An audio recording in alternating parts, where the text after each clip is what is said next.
आपने महाराष्ट्र का सियासी ड्रामा नहीं देखा तो क्या देखा? पिछले 24 घंटों से पूरे राष्ट्र के लिए महाराष्ट्र से बड़ी कोई खबर नहीं, कोई हैरानी नहीं, कोई जिज्ञासा नहीं।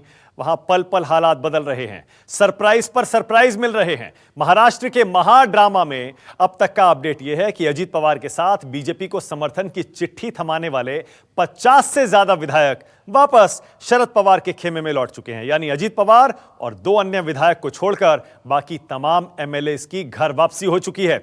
इन सभी विधायकों की मुंबई के वाईबी सेंटर में बैठक हुई, जिसमें अजीत पवार को विधायक दल के नेता पद से हटा दिया गया और दिलीप पाटिल को नया नेता चुन लिया गया है। सूत्रों से मिली खबर के बाद एनसीपी के सभी विधायकों को अब रेनेसां होटल में ठहराया जाएगा। इस बारे में हर अपडेट आपको मिलती रहेगी। फिलहाल देखिए पिछले 24 घंटों में महाराष्ट्र में क्या हुआ। देखिए महाराष्ट्र की मिडनाइट मिस्ट्री। 10 घंटे में कैसे बदला महाराष्ट्र का मैथमेटिक्स।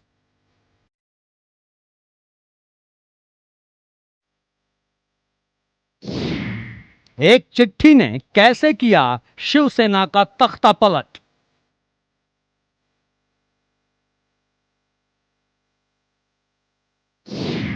एनसीपी और कांग्रेस का कैसे बिगड़ा खेल।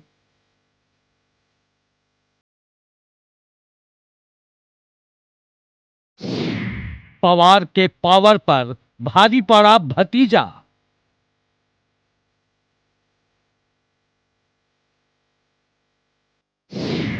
महाराष्ट्र की मिडनाइट मिस्ट्री।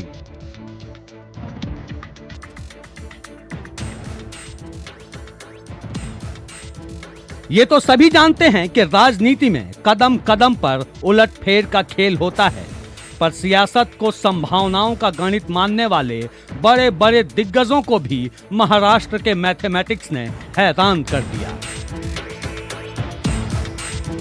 शुक्रवार शाम तक महाराष्ट्र की जो सत्ता उद्धव ठाकरे के हाथों में जाती दिख रही थी, वो रातों रात फिसलकर फडणवीस के पास पहुंच गई और पूरा देश हक्का बक्का रह गया। कैसे हुआ इतना बड़ा उलटफेर, कैसे मारी बीजेपी ने बाजी और कैसे शिकस्त खा गई शिवसेना, इस पूरे गणित को समझने के लिए शुक्रवार रात से शनिवार सुबह तक के घटनाक्रम पर नजर डालना जरूरी है। रात 9 बजे शुक्रवार, यही वो वक्त था जब देवेंद्र फडणवीस राज्यपाल भगत सिंह कोश्यारी के पास सरकार बनाने का दावा पेश करने पहुंचे। फडणवीस ने अपने पास 173 विधायकों के समर्थन होने का दावा किया। इस दावे में देवेंद्र फडणवीस ने 54 एनसीपी के विधायक और 14 निर्दलीय और अन्य विधायकों के समर्थन का दावा किया। रात 11:15 बजे शुक्रवार, फडणवीस की राज्यपाल से मुलाकात के करीब 2.5 घंटे बाद एनसीपी नेता अजीत पवार गवर्नर हाउस पहुंचे। कोश्यारी से मुलाकात के दौरान अजीत पवार ने अपनी पार्टी के 54 विधायकों के हस्ताक्षर वाला पत्र भी राज्यपाल को सौंपा और बीजेपी को समर्थन देने की बात कही।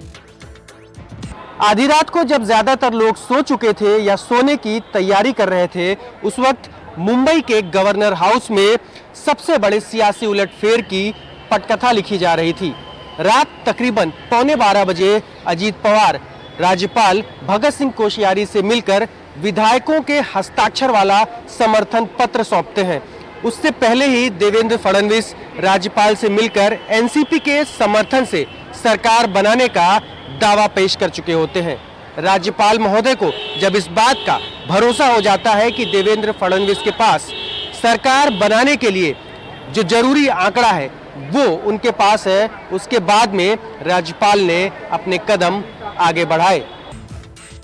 कहा जा रहा है कि फडणवीस के राज्यपाल से मिलने से पहले ही अजीत पवार राज्यपाल से मिलकर समर्थन देने की बात कह चुके थे। शुक्रवार शाम शिवसेना, कांग्रेस और एनसीपी की बैठक से पहले ही अजीत पवार ने राज्यपाल से मिलकर 54 विधायकों की हस्ताक्षर वाली सूची के साथ बीजेपी को समर्थन वाला पत्र दे दिया था, पर फडणवीस के दावा पेश करने के बाद उन्होंने दोबारा राज्यपाल से मिलकर समर्थन देने की बात दोहराई। रात 11:55 शुक्रवार, देवेंद्र फडणवीस ने पार्टी को सूचना दी कि शपथ ग्रहण की तैयारी पुख्ता की जाए और शिवसेना और कांग्रेस में से किसी को भी पता न लगने दिया जाए। यानी प्लानिंग फुल प्रूफ थी। एक तरफ रातों रात सरकार बनानी थी और दूसरी ओर इस खबर को मीडिया या किसी और तक पहुंचने से भी रोकना था। अगले कुछ ही मिनटों में सरकार बनाने की तैयारी तेज हो गई। रात 12:30 बजे राज्यपाल भगत सिंह कोश्यारी ने नई दिल्ली के लिए अपनी यात्रा रद्द कर दी। राज्यपाल को शनिवार सुबह राष्ट्रपति भवन में आयोजित गवर्नर कॉन्फ्रेंस में शामिल होना था, लेकिन एनसीपी, शिवसेना और कांग्रेस की तरफ से राज्यपाल के पास शुक्रवार रात तक सरकार बनाने का कोई दावा नहीं आने के बावजूद उन्होंने दिल्ली की यात्रा रद्द कर दी, तो मतलब साफ था कि कुछ और बड़ा होने जा रहा है। देवेंद्र फडणवीस के दावे और अजीत पवार के समर्थन देने के 15 मिनट के भीतर ही महाराष्ट्र का गवर्नर हाउस एक्टिव हो गया। सबसे पहला काम था, जो कि ज़रूरी है, महाराष्ट्र से राष्ट्रपति शासन हटाना, क्योंकि उसके बाद ही वहां पर सरकार बनाने की प्रक्रिया शुरू हो सकती है। यही वजह थी कि आधी रात में राज्यपाल कोश्यारी ने केंद्र सरकार से संपर्क साधा और उन्हें बताया कि राज्य में गठबंधन सरकार बनने की संभावना है। और केंद्र सरकार की सहमति के बाद राज्यपाल कोश्यारी ने केंद्र सरकार को राष्ट्रपति शासन खत्म करने की सिफारिश भेजी और सुबह होते ही उस पर मुहर लग गई। राज्यपाल ने अजीत पवार से समर्थन पत्र मिलने के बाद रात 12 बजे से ही राष्ट्रपति शासन हटाने की प्रक्रिया शुरू कर दी थी। नई सरकार के गठन की अगली प्रक्रिया अब दिल्ली में होनी थी। आमतौर पर गवर्नर की रिपोर्ट आने के बाद कैबिनेट की बैठक होती है, जिसमें रिपोर्ट से संतुष्ट होने के बाद राष्ट्रपति शासन को हटाए जाने की सिफारिश राष्ट्रपति से की जाती है। लेकिन रिपोर्ट आधी रात को आई और फैसला तुरंत लिया जाना था, इसलिए कैबिनेट की बैठक नहीं बुलाई गई। यूं भी प्रधानमंत्री को यह अधिकार है कि विशेष परिस्थितियों में वे अपने कैबिनेट सहयोगियों के पास सरकार के किसी फैसले के मसौदे का लिखित नोट भेज सकते हैं, या फिर कैबिनेट के मुखिया के तौर पर राष्ट्रपति को खुद राष्ट्रपति शासन हटाने की सिफारिश कर सकते हैं और मंत्रिमंडल से इसकी मंजूरी बाद में भी ली जा सकती है। रात 2:10 राज्यपाल के सचिव को कहा गया कि वो सुबह 5:47 तक राष्ट्रपति शासन हटाने की अधिसूचना जारी करें और सुबह 6:30 बजे शपथ ग्रहण की व्यवस्था करें। रात 12 बजे से सुबह 5 बजे तक इस प्रक्रिया को अंजाम दिया गया। फडणवीस और अजीत पवार की राज्यपाल से मिलने की टाइमिंग भी जबरदस्त थी। जब दोनों नेता राज्यपाल से मिले तब वो दिल्ली आने की तैयारी कर रहे थे। रात तकरीबन 12:30 बजे राज्यपाल को मुंबई से दिल्ली के लिए रवाना होना था, लेकिन बदलते सियासी घटनाक्रम को देखते हुए उन्होंने अपना दिल्ली दौरा रद्द कर दिया और फडणवीस को सरकार बनाने का न्योता दे दिया। खास बात ये रही कि ये पूरी कवायद महज 6 घंटों में पूरी कर ली गई और सुबह 6 बजने के पहले ही केंद्र की तरफ से राष्ट्रपति शासन हटाने की जानकारी दे दी गई और उसके बाद शुरू हुई फडणवीस की शपथ विधि की प्रक्रिया। राज्यपाल के निर्देश और केंद्र के आश्वासन के बाद शपथ ग्रहण की प्रक्रिया शुरू हो गई। रात 2:30 सचिव ने आश्वस्त किया कि वो 2 घंटे में नोटिफिकेशन जारी कर देंगे और सुबह 7:30 बजे तक शपथ ग्रहण की व्यवस्था कर देंगे। इस बीच रात 1:45 बजे से लेकर सुबह 9 बजे तक अजीत पवार और फडणवीस एक साथ रहे और शपथ ग्रहण होने तक अलग नहीं हुए। सुबह 5:30 बजे शनिवार शपथ ग्रहण की तैयारी पूरी हो चुकी थी। देवेंद्र फडणवीस और अजीत पवार एक साथ राजभवन पहुंचे। अब इंतजार था राष्ट्रपति शासन हटाने के फैसले का, क्योंकि उसके बगैर नई सरकार का गठन संभव नहीं था। सुबह 5:47 शनिवार 5:45 बजे के करीब केंद्र सरकार की ओर से महाराष्ट्र में लगे राष्ट्रपति शासन हटाने की जानकारी राज्यपाल को दे दी गई, जिसके बाद सरकार गठन का रास्ता साफ हो गया। अब बारी थी शपथ ग्रहण के ऐलान की। सुबह 6 बजे शनिवार राज्यपाल ने देवेंद्र फडणवीस सरकार की शपथ कराने का निर्णय लिया। अगले आधे घंटे के अंदर राज्यपाल को मुख्यमंत्री देवेंद्र फडणवीस के साथ अजीत पवार के शपथ ग्रहण कराने की अर्जी भेजी गई। अर्जी में सुबह ही शपथ ग्रहण समारोह आयोजित करने का निवेदन भी था। सुबह 6:45 शनिवार करीब 15 मिनट के अंदर देवेंद्र फडणवीस ने खुद राज्यपाल से निवेदन किया कि वो मुख्यमंत्री और अजीत पवार उप मुख्यमंत्री पद की शपथ लेंगे। अगले 1 घंटे में शपथ ग्रहण शुरू हो गया। सुबह 8:07 शनिवार बीजेपी की तरफ से शपथ ग्रहण की अर्जी मिलने के बाद राज्यपाल ने सुबह 8:07 पर मुख्यमंत्री देवेंद्र फडणवीस और उप मुख्यमंत्री अजीत पवार को पद और गोपनीयता की शपथ दिलाई और 10 मिनट के अंदर पीएम मोदी ने सीएम और डिप्टी सीएम के लिए बधाई संदेश जारी कर दिया। ये जो महाराष्ट्र में रात को मेरे ख्याल से सुबह 5 बजे कुछ से भी राष्ट्रपति शासन हटाया गया। सब लोग जो गहरी नींद में महाराष्ट्र में, भारत में और पूरे वर्ल्ड में सो रहे थे, तब राजकीय गर्मा गर्मी महाराष्ट्र में और वर्षा बंगलों पे मुंबई में बहुत तेज़ी से चल रही थी। इसका ही नतीजा है कि राष्ट्रपति शासन हटाया गया और देवेंद्र फडणवीस अजीत पवार का शपथ विधि मुख्यमंत्री उप मुख्यमंत्री तौर पे हुआ महाराष्ट्र में। ये सबके लिए चौंकाने वाली बात है, सबके लिए सरप्राइज करने के लिए बात है, लेकिन उसका प्लानिंग, उसका जो डिज़ाइन है, उसका जो आर्किटेक्ट थे, काफ़ी दिन पे चल रहा था, लेकिन किसी को इसकी भनक नहीं थी। राष्ट्रपति शासन हटने और सरकार बनाने का न्योता मिलने के बाद सरकार बनाना महज एक औपचारिकता रह गई थी, लेकिन इस दौरान पूरी तरह से गोपनीयता बरती गई। सुबह 5:30 बजे गवर्नर से मिलने मुख्यमंत्री देवेंद्र फडणवीस अजीत पवार के साथ पहुंचे।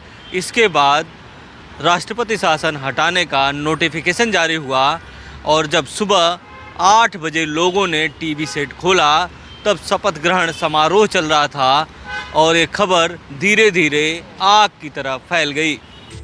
इसी के साथ महाराष्ट्र में कई दिनों से चला आ रहा सरकार गठन का सस्पेंस भी खत्म हो गया, पर सियासी गलियारों में जो कोहराम शुरू हुआ है उसकी गूंज देर तक सुनाई देगी। मुंबई से अविनाश और इंद्रजीत और दिल्ली से अमित के साथ ब्यूरो रिपोर्ट, न्यूज़ 24। महाराष्ट्र के सियासी महाभारत में अंतिम बाजी किसके हाथ लगेगी? क्या एनसीपी विधायकों की वापसी के बाद अब फडणवीस सरकार सदन में बहुमत साबित कर पाएगी? सुप्रीम कोर्ट इस मामले पर क्या रुख अपनाएगा? और क्या एनसीपी, शिवसेना और कांग्रेस का गठबंधन फिर से सरकार बनाने का दावा पेश करेगा? इन तमाम सवालों के जवाब एक एक कर सामने आएंगे, लेकिन जिस तरह बीजेपी ने महाराष्ट्र में सरकार बना ली है, उसके पीछे अमित शाह के साथ उनके खास से पैसालाल भूपेंद्र यादव का नाम खासतौर पर से सामने आ रहा है।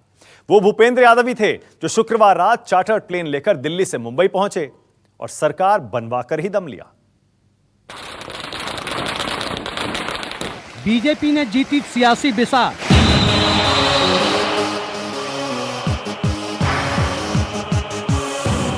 शाह की शह शिवसेना को मां, भूपेंद्र यादव बने सत्ता के गेम चेंजर।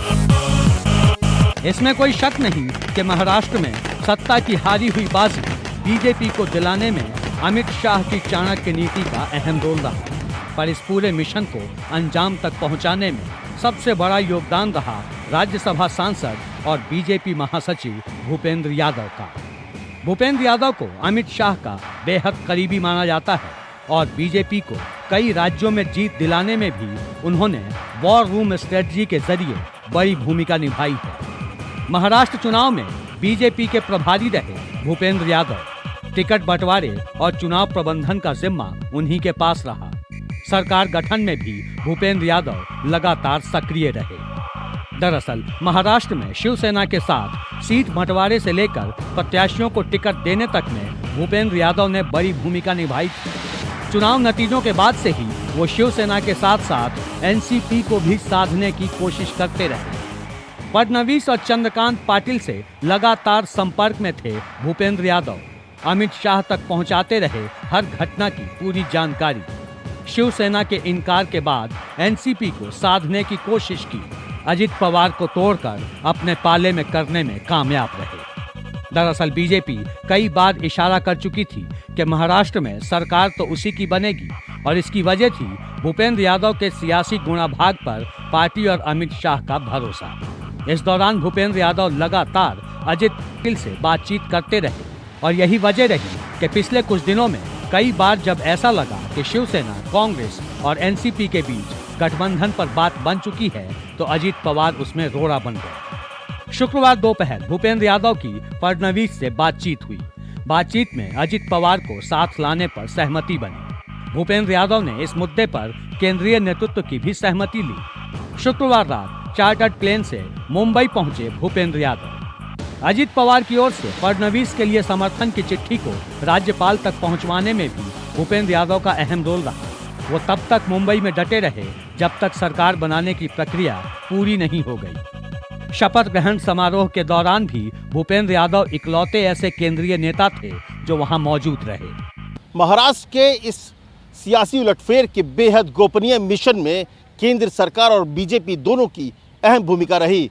जहां केंद्र सरकार और महाराष्ट्र के राज्यपाल दोनों रात भर एक दूसरे के संपर्क में रही, तो वहीं दूसरी तरफ बीजेपी में इस बात की सावधानी बरती गई कि किसी भी तरह से मिशन पूरा होने से पहले इस बात को लीक ना हो पाए या इस बात की जानकारी किसी को ना हो पाए।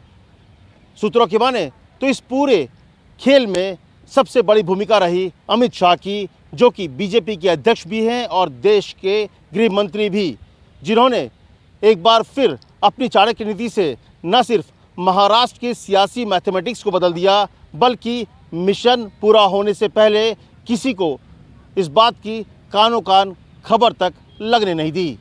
हालांकि अमित शाह की चाणक्य नीति और भूपेंद्र यादव की कोशिशों की बदौलत महाराष्ट्र में बीजेपी सरकार बनाने में तो कामयाब रही, पर अब कांग्रेस और एनसीपी से लेकर शिवसेना तक सियासी घमासान छिड़ा हुआ है। एनसीपी अध्यक्ष शरद पवार तो साफ कह चुके हैं कि अजित पवार के फैसले से उनका कोई लेना देना नहीं है और पार्टी के ज्यादातर विधायक अभी भी उन्हीं के साथ हैं। एक बार ये मेजोरिटी एस्टेब्लिश करने का जो मौका दिया है वो पूरा होने के बाद एचओसी की सरकार बनेगी। सरकार बनाने में कोई दो राय नहीं, सरकार हम बनाएंगे, बना सकते हैं, वो नंबर हमारे पास है। अजित पवार के इस फैसले से सबसे बड़ा झटका एनसीपी को लगा है। एनसीपी सुप्रीमो शरद पवार, जिन्हें सियासी गुना भागा का माहिर खिलाड़ी माना जाता है, उन्हें भी इस बात की भनक नहीं थी। सुबह ये खबर जब सामने आई तो शरद पवार का सबसे पहला बयान था कि उन्हें इसके बारे में कुछ नहीं पता, ये सब अजित पवार का किया धरा है। दोपहर को वो मीडिया के सामने इस विषय को लेकर आए। उनके साथ शिवसेना पार्टी प्रमुख उद्धव ठाकरे भी थे। दोनों नेताओं ने इसे सबसे बड़ा विश्वासघात कहते हुए कहा कि इस फैसले को कतई मंजूर नहीं किया जा सकता। हालांकि सियासत के कई जानकार इस पूरे मामले से शरद पवार की अनभिज्ञता को लेकर भी हैरान हैं। कहा तो ये भी जा रहा है कि पिछले दिनों दिल्ली में पीएम मोदी के साथ शरद पवार की मुलाकात के दौरान ही इस मुद्दे पर डील हो चुकी थी, जिसे इस तरह अंजाम दिया गया। ख्याल से बीजेपी थोड़ा लेट कर गई मामले को। ये पहले वो कर सकती थी, पहले ही खेप में जब राज्यपाल ने बुलाया था तो ये कोशिश पहले भी की जा सकती थी और ये कोशिश काफ़ी हद तक चल भी जाती, क्योंकि लोग चाहते नहीं हैं कि चुनाव हो, तो सब चाहते हैं कि सरकार किसी तरह कोई बन जाए और टिक जाए। तुरंत शपथ भी नहीं हुई है और महाराष्ट्र का विधानसभा सदन ही खत्म हो जाएगा, तो जो पहले सरकार बनाएगा उसको मदद मिलेगी। ये बात बड़ी क्लियर थी। ये इतनी एक महीना क्यों लग गया बीजेपी को रियलाइज़ करने में कि बम्बई जैसा बड़ा राज्य हाथ से चला जा रहा है, कुछ करना चाहिए। ये एक महीने तक क्यों इंतजार करते रहे, लेकिन मुझे लगा कि जब उनको भी विश्वास नहीं था कि सामने बन जाएगा। एनसीपी के अंदर विधायकों पर दावेदारी को लेकर घमासान मचा है, तो शिवसेना को समझ में नहीं आ रहा कि वो क्या करे। ताजपोशी के लिए तैयार बैठे उद्धव ठाकरे के लिए ये बड़ा झटका है, जिसके बाद पार्टी बीजेपी पर धोखाधड़ी और साजिश का आरोप लगा रही है। की वजह से अजित पवार को कैसे ब्लैकमेल किया है, ये सब हमारे पास है। कहां से ब्लैकमेलिंग की शुरुआत हुई है, उसके पीछे कौन है, जल्दी ही उसका खुलासा सामने में होगा। महाराष्ट्र में जब सरकार बनाने की पहल शुरू हुई तो उद्धव ठाकरे ने मुख्यमंत्री बनने से साफ इनकार कर दिया, लेकिन जब अन्य नामों पर आम सहमति नहीं बन पाई तो उद्धव ठाकरे का नाम एक बार फिर से सामने आया और एनसीपी और कांग्रेस के बीच बैठक में उद्धव ठाकरे के नाम पर मुहर लग गई। लेकिन रातों रात सियासी उलटफेर ने ऐसी करवट बदली कि बड़े बड़े राजनीतिक पंडित भी हक्का बक्का रह गए। वहीं उद्धव ठाकरे और शिवसेना को बड़ा अपघात लगा। हालांकि अब उद्धव ठाकरे और शिवसेना के बड़े नेता केंद्र पर साजिश का आरोप लगा रहे हैं। वहीं उद्धव ठाकरे और शिवसेना का अभी भी यही कहना है कि हमारे पास पूर्ण बहुमत मौजूद है। उधर बीजेपी खेमे में जश्न का माहौल है।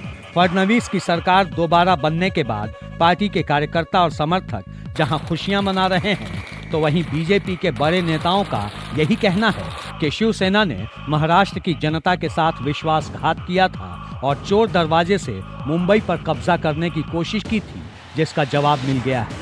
महाराष्ट्र देश का एक बड़ा प्रदेश है